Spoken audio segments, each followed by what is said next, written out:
Hello guys, welcome back to X facts again. तो सबसे पहले I would like to give you a short warning कि those guys who are not associated with any kind of competitive exam, then this video is not for you, and do not waste your time watching this video because this is not for you. This is my experience of my document verification of SSC CPO 2019 which I had given yesterday in Allahabad और प्रयागराज। तो basically सबसे पहले क्या होगा, आपके पास एक document list आएगी। जिस डॉक्यूमेंट लिस्ट को आपको लेके जाना होगा, तो मैं आपको वो प्रोसेस बताऊंगा जिस प्रोसेस के थ्रू आप उस सेंटर पे जाके गुजरेंगे, ताकि आपको आने वाले टाइम में जब आप जाएंगे उसमें आपको कोई इशू ना हो। सबसे पहले समवेयर अराउंड एक बैच में 95 लोगों को कॉल किया जाएगा। उन 95 लोगों को 1919 के बैचेज़ में 5 ग्रुप में बांट दिया जाएगा। 5 ग्रुप में बांटने के बाद आप लोगों को एक नीचे असाइंड लोग दे दिए जाएंगे जो केवल आपके ग्रुप को टेक केयर करेंगे। उसके बाद सबसे पहले आपको एक सर्टिफिकेट दिया जाएगा, जिस सर्टिफिकेट में आपको अपना हैंड रिटन राइटिंग में एक बार हिंदी का पैराग्राफ और एक बार इंग्लिश का पैराग्राफ लिखना है।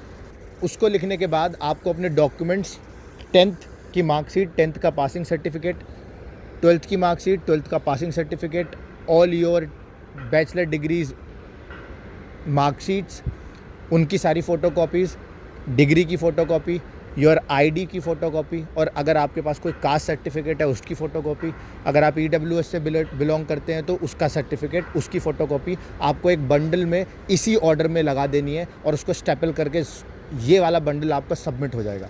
इन केस अगर देर आर फ्यू पीपल जिनको अपना एड्रेस भी बदलना है, जो आपको करस्पॉन्डेंस एड्रेस बदलना है, तो उसके लिए आपको एक पेपर दिया जाएगा। उस पेपर पे आपको एक एप्लीकेशन लिखनी पड़ेगी to the regional head of that region. अगर आप सेंट्रल रीजन में हैं तो सेंट्रल रीजन के लिए, अगर आप नॉर्थ रीजन में हैं तो नॉर्थ रीजन के लिए, और जैसे भी आप जिस भी रीजन में हैं एक एप्लीकेशन लिखेंगे by the subject of change in correspondence address, और वो एप्लीकेशन भी इसी बंडल के साथ सबसे लास्ट में स्टेपल होकर दे दी जाएगी।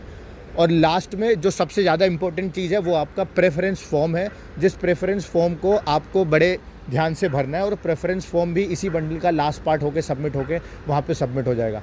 ये सारे इसी तरीके से आपको एक अरेंजमेंट अपने ओरिजिनल डॉक्यूमेंट्स का भी करना है, जिसमें मेजॉरिटी वो केवल आपका 10th का मार्कशीट देख रहे हैं, जिसमें आपकी डेट ऑफ बर्थ क्लैरिफिकेशन देख रहे हैं। अगर आप दिल्ली पुलिस के लिए ज्वाइन कर रहे हो तो आपका ड्राइविंग लाइसेंस चेक हो रहा है, और आपकी फ़ाइनल मार्कशीट ओरिजिनल चेक हो रही है, और डिग्री आपकी दूसरी मार्कशीट या आपकी पहले 7 सेमेस्टर और 8 सेमेस्टर अगर आपने बीटेक करी है उनकी मार्कशीट नहीं, केवल फाइनल मार्कशीट चेक हो रही है। लेकिन इसका मतलब ये नहीं है कि आप उसको लेके नहीं जाओगे, आपको लेके जाना है। बहुत आराम से प्रोसेस होता है। मेरे बैच में लगभग 95 लोग थे, 95 लोगों ने लगभग रिपोर्ट किया और किसी को भी कोई प्रॉब्लम नहीं हुई, सारे के सारे क्लियर हो गए।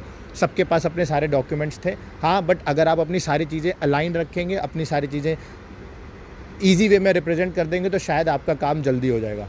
मेरी रिपोर्टिंग 10 बजे थी, 10 बजे से लेके लगभग रिपोर्टिंग 9 बजे थी, स्टार्टिंग फेज शुरू हुआ 10 बजे जैसा, और हमें वहाँ लगभग 4 घंटे लगे 19 बच्चों को कंप्लीट करने में।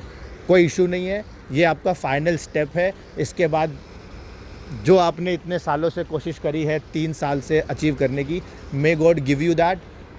मुझे नहीं लगता I will get something because I don't have that kind of good marks, but if you have something then all the very best to you. Stay blessed and take very good care of yourself, and all the best from my end that you will get your preferred job. Thank you so much for watching this. You are listening to Ankit Tyagi from X Facts, where I discuss things which matter the most.